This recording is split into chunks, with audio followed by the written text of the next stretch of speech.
Eh bien bonjour, bonsoir, j'espère que vous allez bien, c'est Flo.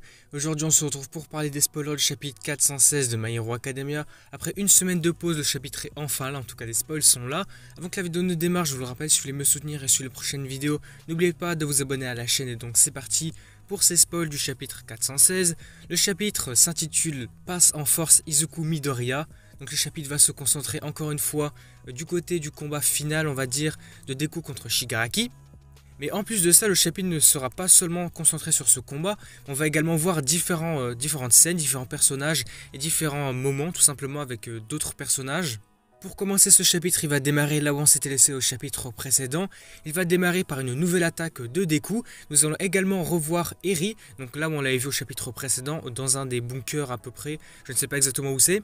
En tout cas, ce qu'on sait, c'est qu'elle était dans un des bunkers, dans un des refuges de Yue plutôt. Donc on va voir Eri qui va dire qu'elle doit sauver Deku, mais Ectoplasme, le professeur qui était avec elle, va lui dire qu'il est à des centaines de kilomètres d'elle, il est beaucoup trop loin. Mais Eri va suggérer d'utiliser le système de transport souterrain donc pour essayer d'y aller, mais il a été endommagé déjà par Dabi, par Makia et même par All for One. Mais de plus, on va apprendre qu'elle n'a pas encore assez d'énergie, elle n'a pas rassemblé assez d'énergie dans sa corne pour pouvoir utiliser son alter. Et donc dans le cas où même si elle parvenait à l'atteindre, à atteindre Izuku, il ne servirait à rien puisque son alter ne pourrait pas permettre à Izuku d'être embobiné ou quelque chose comme ça. On apprendra également qu'il y a quelque temps de cela, Eri a déjà essayé de soigner l'œil et la jambe de Aizawa, donc en le rembobinant à un stade avant la guerre contre les vilains, ça remonte quand même assez longtemps. C'est vrai que je sais pas trop comment elle pourrait gérer son alter en fait dans ce cas-là. Est-ce qu'elle se concentre et petit à petit on voit la personne se faire rembobiner? Ouais, je sais pas trop comment ça pourrait marcher. Mais en tout cas là, ça le ferait rembobiner à quelques semaines, quelques mois. Je sais pas trop quel temps il s'était écoulé, mais ça devrait quand même remonter quand même à quelques temps. Mais on va voir que du coup, après avoir essayé de rembobiner Aizawa, en fait ça n'a pas marché, elle n'a pas pu le faire parce qu'elle n'avait pas assez d'énergie encore en stock dans sa corne. On continue avec Ectoplasme qui va comprendre ce qu'elle ressent. Elle est assez triste quand même de voir Deku dans une mauvaise situation. Mais tout ce qu'ils peuvent faire maintenant en fait c'est croire en lui, venir le soutenir, essayer de croire en sa victoire.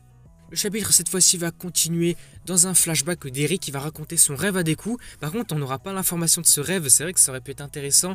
Mais là pour le coup c'est dommage, on va pas l'apprendre. Ce qui va donc rendre très heureux Izuku d'apprendre ça et va le motiver à faire encore mieux. Mais du coup nous on n'a pas la révélation de son rêve, c'est dommage, peut-être qu'on l'aura plus tard. On va revenir ensuite dans le présent, on va voir Eri se mettre à pleurer. Là c'est vraiment triste par contre de voir Eri pleurer, c'est assez touchant. Mais par la suite on va voir Kota qui va venir à ses côtés, lui tenir la main. Pour aussi, je pense, la consoler comme à sa manière. On va voir qu'il va lui dire que Deku pleure toujours et que cela l'inspire, car lui aussi il est un pleurnichard. Le chapitre va ensuite continuer toujours dans cet abri de Yue, dans ce refuge. Donc nous allons voir un des civils qui avait empêché Deku de revenir à Yue. En tout cas plutôt un civil qui ne voulait pas qu'il revienne, plutôt on va dire ça comme ça. Nous allons voir que ce personnage, donc ce civil, va regarder le combat sur un des écrans et va se souvenir de la promesse faite par Deku. Donc nous ramènerons tout, nous ferons en sorte que tout redevienne comme avant, c'est ce qu'il avait dit à peu près. Donc c'est à partir de maintenant que le chapitre va se focaliser sur différentes scènes, différents champs de bataille avec différents personnages. Nous allons voir par exemple Monoma qui est transporté sur une civière et Fukidashi, donc c'est un de la seconde B, c'est Manga, donc le personnage qui a une tête, une bulle de manga. Et donc nous allons voir ce personnage là s'inquiéter pour lui, comme c'est un de ses camarades quand même. Donc Momo va ensuite également aider Kaminari à marcher et tous les deux vont regarder le combat sur un téléphone. On le verra tout de suite, mais Momo va s'inquiéter du fait que Deku soit à nouveau sous cette forme-là de forme sombre, le carnage Deku, comme l'avait appelé Horikoshi. Ou même plutôt, je crois que c'était officiellement, vraiment de manière officielle, parce que Carnage Deku c'était plutôt dans sa tête qui disait ça, plutôt pour rire de son côté, mais officiellement c'est Overlay Deku ou Deku Overlay. On continue avec Denki et Momo, donc Denki va demander à Momo si elle connaît le cliché «J'ai confiance en ce type» que les personnages comme lui et Kirishima disent souvent, disent toujours. Elle va alors lui répondre par la négative, elle ne connaît pas ça du tout, et Kaminari va se souvenir qu'elle ne lit pas de shonen. Denki va ensuite dire alors que même si Deku est le plus fort du monde en ce moment, il n'a pas l'impression d'être All Might, il n'a pas l'impression d'être aussi puissant que lui. Il dira ensuite à Momo, donc Yo Momo, le fait que je sois inquiet signifie que je ne fais pas confiance à Midoriya. Donc là je pense qu'il lui pose un peu une question rhétorique peut-être pour montrer que lui aussi s'inquiète comme elle. Et puis donc le chapitre va continuer sur différents champs de bataille, différents points de vue. Nous allons passer cette fois-ci à Gunga. Nous allons voir Ochako qui va se faire emmener par la journaliste dans un hélicoptère. Elle va dire ensuite dans un talkie-walkie que la fille Gravity, donc de Yue, donc c'est bien Ochako, elle a une blessure très sérieuse et qu'elle a besoin d'une assistance médicale maintenant. Alors que c'est vrai que ça remonte quand même déjà à pas mal de chapitres quand même, mais du coup Toga avait fait une espèce de transfusion sanguine pour donner son sang à Ochako, mais elle est tout de même dans une situation dangereuse. Mais bon, après, je pense que quand même, du coup, avec le sacrifice de Toga, parce que c'est vrai qu'on n'a toujours pas d'infos quand même sur Toga. Est-ce qu'elle est bel et bien morte à 100%? On n'a pas la confirmation directe, mais je pense que si quand même, puisque du coup, avec ce sacrifice-là, je pense que Ochako va survivre, hein. Il n'y aurait pas de raison non plus qu'il lui arrive quelque chose. Le chapitre va continuer cette fois-ci avec l'autre journaliste qui va courir vers Hawks et Tokoyami en disant que les robots de Yue vont venir secourir les blessés. Nous allons revoir Hawks. Hawks, c'est impressionnant, il est toujours là, toujours debout. Non mais c'est n'importe quoi. Le mec il s'est pris des attaques de fou, de All for One et tout. C'est impressionnant, il est toujours là, debout. Nous allons voir Hawks penser à ce qu'a fait Ochako et à son discours à Yue. Il va également se souvenir de ce qu'il avait dit auparavant. Donc si chacun d'entre nous se mettait à penser à tout le monde... Bon, ce passage là maintenant sur Gonga est terminé, nous passons maintenant du côté de Lock-Lock et de Lady Nagant. Donc on ne sait pas exactement où c'était à quelques kilomètres de la plateforme de Yue sur un toit. Donc on ne sait pas exactement où c'est, mais c'est à peu près là. Donc Lock-Lock va dire à Lady Nagant, il va lui demander pourquoi elle aide Deku. Et Nagant va lui répondre que c'est parce qu'il lui a ouvert le cœur. Il lui a rappelé en fait qu'à la base elle avait un cœur d'héroïne et qu'elle était du bon côté. Elle dira que Deku fait ce que les méchants détestent le plus, il va choisir la voie la plus difficile sans croire au bien ou au mal absolu, il souffre beaucoup dans ce processus, et c'est ce qui fait qu'elle a envie de le soutenir.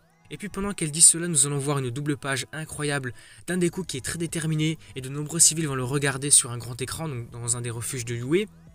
Et puis nous allons voir une seule personne dans la foule qui va dire timidement « Fais de ton mieux » en s'adressant à Izuku. Donc nous allons voir que c'est une personne entre guillemets, c'est un civil, donc une personne au hasard dans la foule, on ne sait pas du tout qui c'est. En tout cas le chapitre va se terminer, ensuite il va revenir pour terminer le chapitre sur Deku et Shigaraki. Nous allons voir Deku s'apprêter à donner un autre coup de poing vers Shigaraki.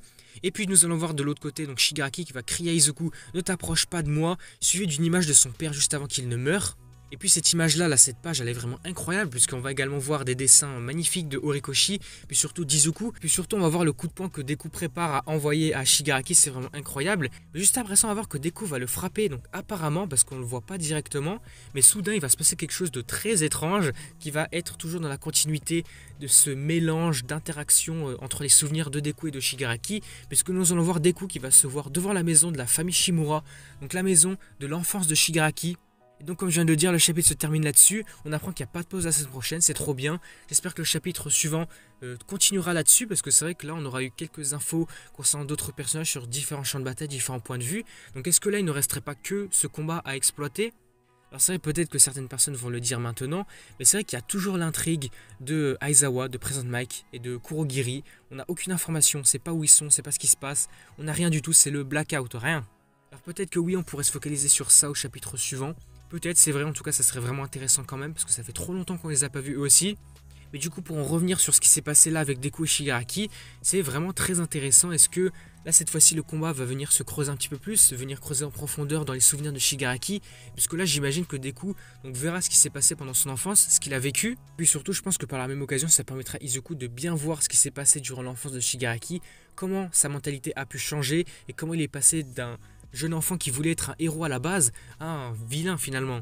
Bon voilà, je pense qu'on va s'arrêter maintenant pour cette vidéo sur les spoilers du chapitre 416 de My Hero Academia. En résumé, le chapitre aura été vraiment super intéressant. Il s'est focalisé un petit peu sur Deku et Shigaraki et puis sur d'autres personnages, d'autres scènes, d'autres points de vue. Mais en tout cas, ça laisse présager de bonnes choses pour la suite. J'ai vraiment trop hâte de voir ce qui pourrait se passer concernant Deku et Shigaraki, creusant toujours plus dans ses souvenirs. Et puis du coup, n'hésitez pas à me faire part de vos avis, vos théories, vos envies également, ce que vous aimeriez voir pour la suite, parce que là, ça annonce beaucoup de choses intéressantes. Et puis surtout, n'oubliez pas également de vous abonner à la chaîne pour me soutenir sur les prochaines vidéos, que ce soit des spoils ou reviews, MH, Jujutsu Kaisen et Blue Lock. Et puis du coup, moi je vous dis à la prochaine.